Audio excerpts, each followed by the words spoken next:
Group 1 mains మూల్యాంకనంలో అవకతవకలు జరిగాయంటూ petition దాఖలు చేసిన వారికి జరిమానా విధించింది తెలంగాణ హైకోర్టు.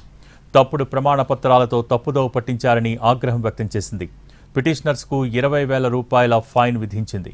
తప్పుడు అఫిడవిట్లు దాఖలు చేసిన పిటిషనర్స్పై చట్ట ప్రకారం చర్యలు తీసుకోవాలని జ్యుడిషియల్ రిజిస్ట్రార్ను ఆదేశించింది. టీజీపీఎస్సీ జారీ చేసిన మార్కుల మెమోకు వెబ్సైట్లో ఉన్న మార్కులకు తేడాలు ఉన్నాయని పిటిషనర్లు హైకోర్టును ఆశ్రయించారు.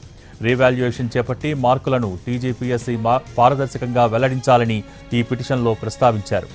అయితే పిటిషన్లు తప్పుడు ప్రమాణపత్రం దాఖలు చేశారని టీజీపీఎస్సీ న్యాయవాది వాదించారు. ఇరువైపులా వాదనలు విన్న హైకోర్టు పిటిషనర్లు తప్పుడు అఫిడవిట్ దాఖలు చేశారని నిర్ధారించింది.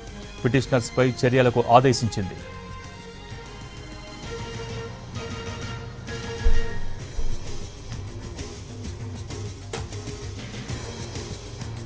గ్రూప్ 1 మెయిన్స్ మూల్యాంకనంలో అవకతవకలు జరిగాయంటూ పిటిషన్ దాఖలు చేసిన వారికి జరిమానా విధించింది తెలంగాణ హైకోర్టు.